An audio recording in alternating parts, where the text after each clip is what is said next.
Seth quotes chapter 11, Reincarnation. Seth: You are not any of those past selves, even though they are a part of the history of your being. They are themselves in their own space and time. You are as different from those reincarnational selves, therefore, as you are from your parents, though you share certain backgrounds and characteristics. So you can theoretically expand your consciousness to include the knowledge of your past lives, though those lives were yours and not yours. The next step is taken when identity is able to include within itself the intimate knowledge of all incarnations. Yet, in this state, the independence of the various reincarnational selves is not diminished, as each separate identity then seeks to know and experience its other portions. Then all that is learns who and what it is. Action never ceases its exploration of itself. In each life, you choose and create your own settings or environments, and in this one you chose your parents and whatever childhood incidents that came within your experience. You wrote the script. Like a true absent-minded professor, the conscious self forgets all this, however, so when tragedy appears in the script, difficulty or challenges, the conscious self looks for someone or something to blame. When consciousness splits off from itself, the original is not less, but a new synthesis occurs. Such psychological births take place often in one life, quite escaping your notice. The self is quite able to keep track of its own journeys into various realities and times, and feels no confusion. Reincarnation involves the historical periods that you recognize, and the seemingly sequential progress of events. Your reincarnational selves, more or less, belong to the same probability, translated into historical terms. Since all time is simultaneous, however, all frameworks of historical nature are being formed at once. In those terms, you are born in the past with your knowledge of the future held in unconscious abeyance, and you are born in the future convinced that your knowledge of the past comes only from history books. The entire complex social world rests, however, on strong, probable relationships, and the power behind civilizations rests upon a great unconscious rapport, and is built upon, in any given present, future, and past, personal and social relationships. An excess of male lives will turn a personality sour in a feminine manner, without the inner understanding and compassion that is usually associated with the female sex. In like manner, consistent feminine personalities will turn harsh without the inner strength usually associated with the male sex. For this reason, most entities live lives as male and female. It does not follow that everyone with whom you are concerned was also involved with you in past lives. You will always meet new personalities in various existences, as well as people you have known. When you leave the physical system after reincarnations, you have learned the lesson, and you are literally no longer a member of the human race, for you elect to leave it. Only the conscious self dwells within it in any case, and other portions of your identity dwell simultaneously within other training systems.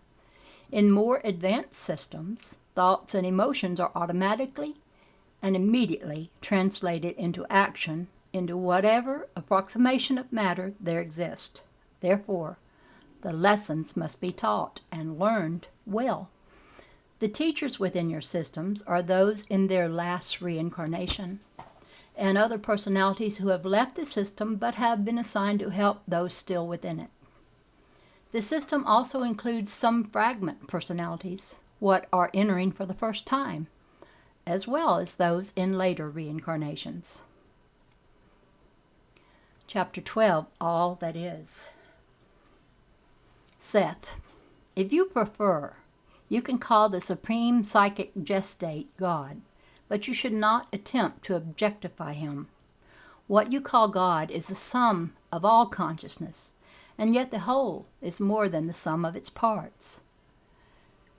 It is not one individual, but an energy gestate.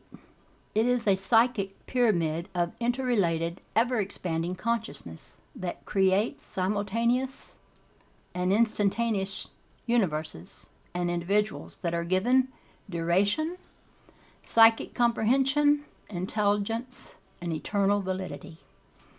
Its energy is so unbelievable that it does indeed form all universes, and because its energy is within and behind all universes, fields, and systems, it is indeed aware of each sparrow that falls, for it is each sparrow that falls.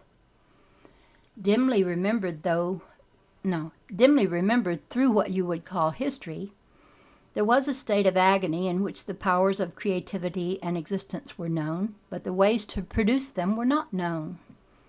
All that is existed in a state of being, but without the means to find expression for its being. All that is had to learn this lesson, and could not be taught. From this agony, creativity was originally drawn, and its reflection is still seen. All that is retains the memory of that state, and it serves as a constant impetus toward renewed creativity. Desire, wish, and expectation therefore rule all actions and are the basis of all realities. Within the dreams of all that is, potential beings had consciousness before any beginnings as you know it. All that is saw an infinity of probability, conscious individuals. These probable individual selves found themselves alive within a God's dream, and they clamored to be released into actuality. All that is yearned to release them, and sought within itself for the means to do so. Finally, with love and longing to let go of that portion of itself, they were free. The psychic energy exploded in a flash of creation. All that is loves all that it has created down to the least, for it realizes the All it is loves all that it has created down to the least, for it realizes the deemness and uniqueness of each consciousness, which has been wrested from such a state of agony. It is triumphant and joyful at each development taken by each consciousness, and it revels and takes joy in the slightest creative act of each of its issues. All individuals remember their source and now dream of all that is as it once dreamed of them. And they yearn toward that immense source and yearn to give it actuality through their own creations. The connections between you and all that is can never be severed, and its awareness is so delicate and focused that its attention is indeed directed with a prime creator's love to each consciousness. All that is knows no other. It does not know whether or not other psychic gestates like itself may exist. It is constantly searching. There are answers to some questions that I cannot give you about the origin of all that is, for they are not known anywhere in the system in which we have our existence. All portions of all that is are constantly changing. All that is constantly seeking to know itself, for seeking itself is a creative activity and the core of all action.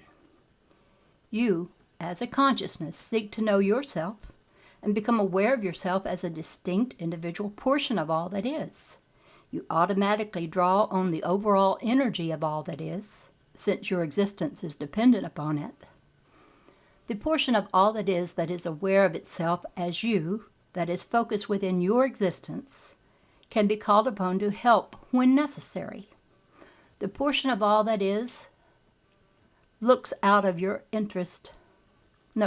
for your interest, and may be called upon in a personal manner.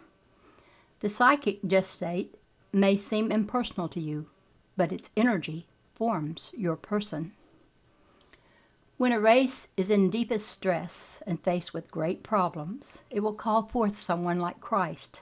It will seek out and indeed from itself produce the very personalities necessary to give it strength.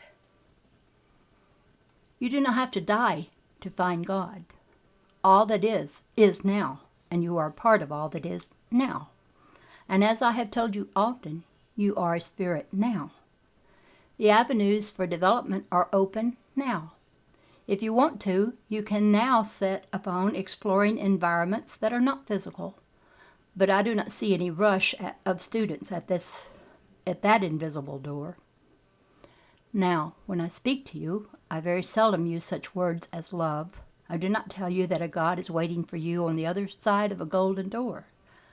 I do not reassure you by telling you that when you are dead, God will be waiting for you in all His majestic mercy, and that you will be at the end of your responsibility. And so, I offer no hope for the lazy, for they will not find eternal rest. However, through traveling within yourself, you will discover the unity of your consciousness with other consciousnesses. You will discover the multi-dimensional love and energy that gives consciousness to all things. This will not lead you to want to rest on the proverbial blessed bosom. It will instead inspire you to take a better hand in the job of creation. And that feeling of divine presence you will find indeed and feel indeed, for you will sense it behind the dance of the molecules and in yourself and in your neighbors. What so many want is a God who walks down the street and says, "Happy Sunday, I, follow me." But God is hidden craftily in His creation so that He is what they are, and they are what He is, and in knowing them, you know Him. God is always more than all that is a sum that you cannot find. And for my definition of God, I therefore leave you with that one. For God is the sum that you cannot find, that resides within you, that is more than anything you can discover, that is His creations, and yet more than that which is created, within whom infinities rest. Pretty good explanation of God. I like that.